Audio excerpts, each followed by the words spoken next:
This is called Superman Legacy. This is being written by me. I'm in the middle of it. I'm having a great time doing it.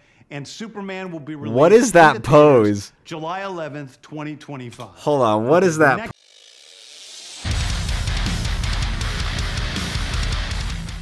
It's finally here. The James Gunn video where he announces, what the hell is DC thinking?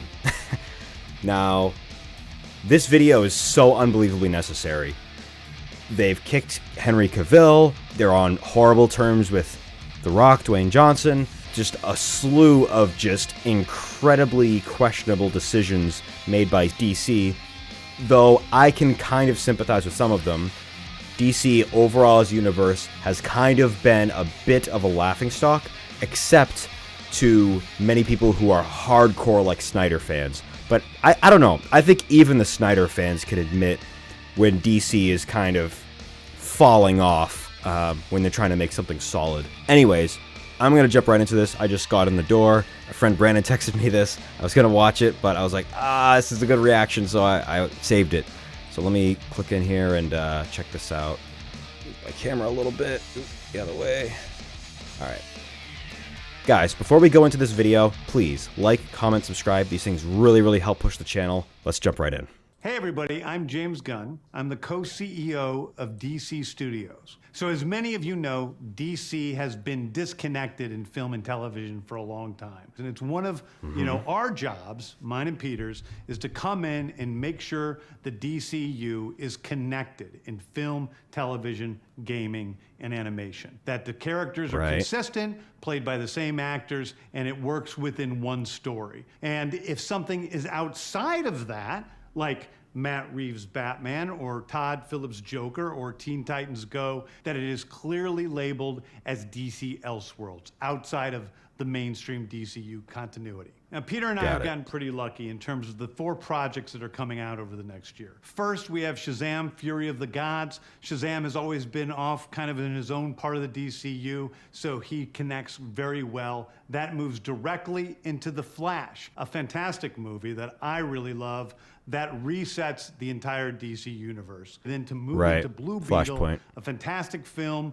about a kid who's a marvelous part of the DCU, and then into Aquaman 2, which leads directly into our next few projects, which I'm going to tell you about now. So, Peter and I, along with a group of very talented writers, have started to map out an 8 to 10 year plan of what DC Studios will be in film, television, and gaming. This first chapter is called Gods and Monsters. Now this, what I'm about to tell you, is a part of the first chapter. It's not the entire first chapter. The first project is Creature Commandos. Creature Commandos is an animated series. I've written all the episodes. Something we're going to do that's a little bit different at DC is we're going to have characters move into animation, out of animation, usually having the same actor play their voice as who plays them in live action. The next project up is Waller. This is a story of Amanda Waller, played by Viola Davis.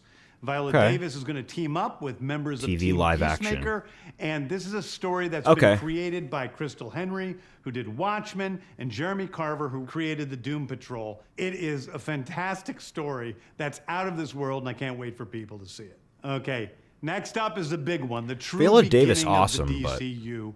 This is called Superman Legacy. This is being written by me. I'm in the middle of it. I'm having a great time doing it.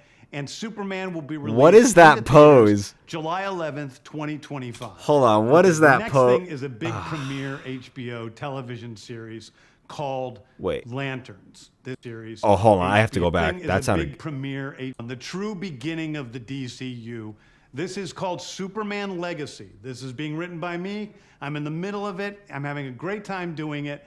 And Superman will be released into theaters July 11th, 2025. Okay, the next thing is a big premiere HBO television series called Lanterns. This is a story of a couple of Green Lanterns, John Stewart and Hal Jordan, and we have a few other Lanterns peppered in there, but this is really a terrestrial-based TV show, which is almost like True Detective, with a couple of Green Lanterns who are space cops watching over Precinct Earth. In it, they discover a terrifying mystery that ties into our larger story of the DCU. Next is a big movie called The Authority. The Authority is a passion project of mine. It's based on the marvelous Wildstorm characters we are now bringing into the DCU and will interact with all of our primary DCU characters. The Authority are a group of superheroes who think the world is broken and they want to fix it by any means necessary. I think it's a very different look at superheroes.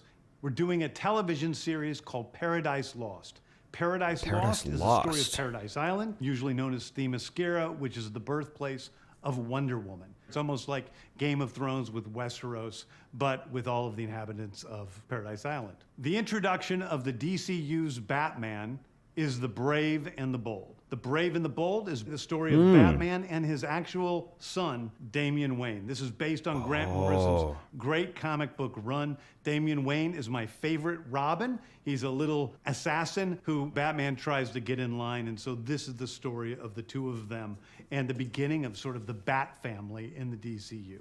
Next up is a TV series called Booster Gold. Booster Gold is one of comics' really popular cult heroes. He is a cool fascinating cult hero, guy. yeah. He's a loser from the future who uses future technology to come back to present day and become a superhero so that people will love him. It is basically the superhero story of imposter syndrome on an HBO Max series. One of my favorite comic book series from last year was Tom King's run on Supergirl, Woman of Tomorrow. And so we're going to turn that into a big science fiction epic film.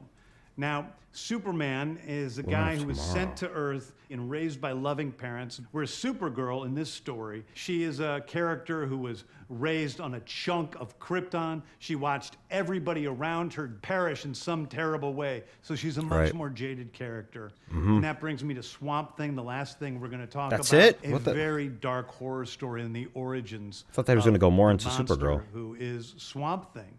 And although it's totally outside of the rest of the DCU, it will still feed into the rest of the stories.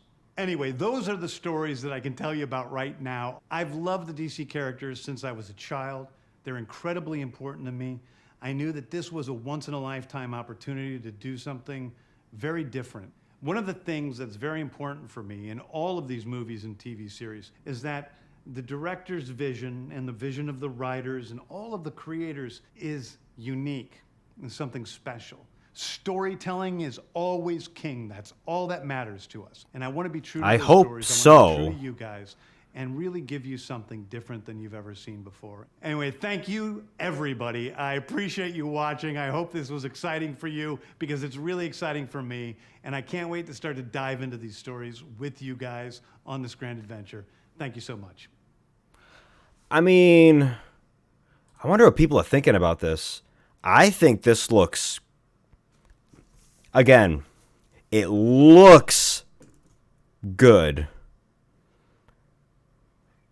But, you know, we have to play it safe and, you know, it's DC and James Gunn is proficient at what he does, but some of his stylistic choices for me, I don't know. The humor just kind of, it's a miss for me sometimes with him.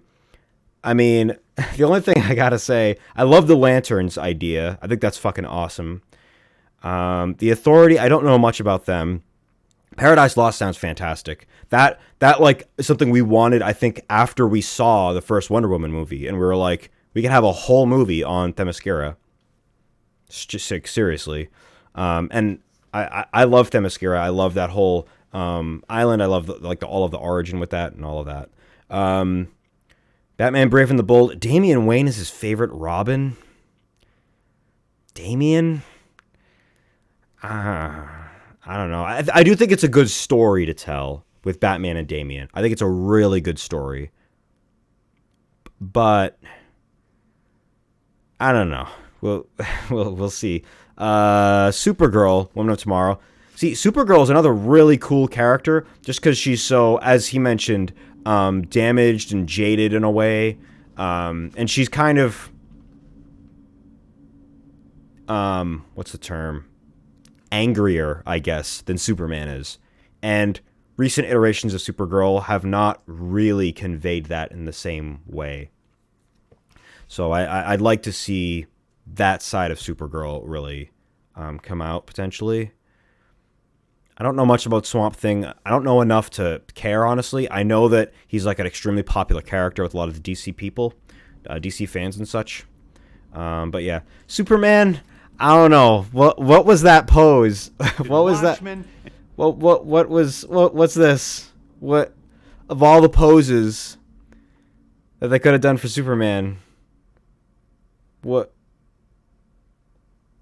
Somebody fill me in. What is this? Why does he look so soft, I guess?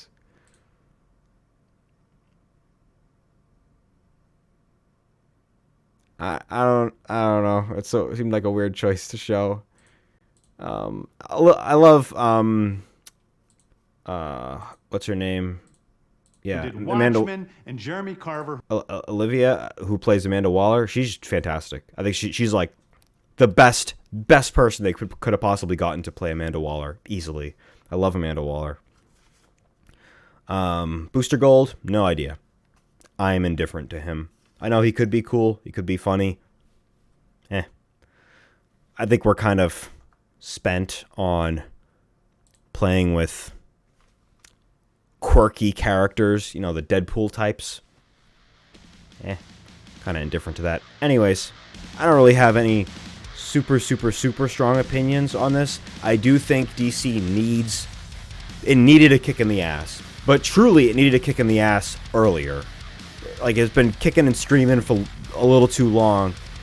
Now they're rebooting it when people are finally, like, starting to get attached to some of the characters. Now they reboot it. It's like, you guys were, like, I don't know, with some of your projects you were finding a little bit of a stride. Others, I don't know. But anyways, thank you guys for checking out this video. Enjoy my reaction. Drop a like, comment, subscribe. Let's have a discussion in the comments. What do you guys think? What project are you most excited to see? I'm most curious to see Superman, because I'm dying to see Superman, like, undeniably loved and beloved by everybody, like Christopher Reeves type. Because Henry Cavill was 50-50 for a while, and then people started to grow to like him. Even I warmed up to him, and I did not like him in the beginning. But, you know, then they're like, nah, we're not going to have him. I'm like, are you serious? But anyways, thank you guys, and I'll see you guys in the next video.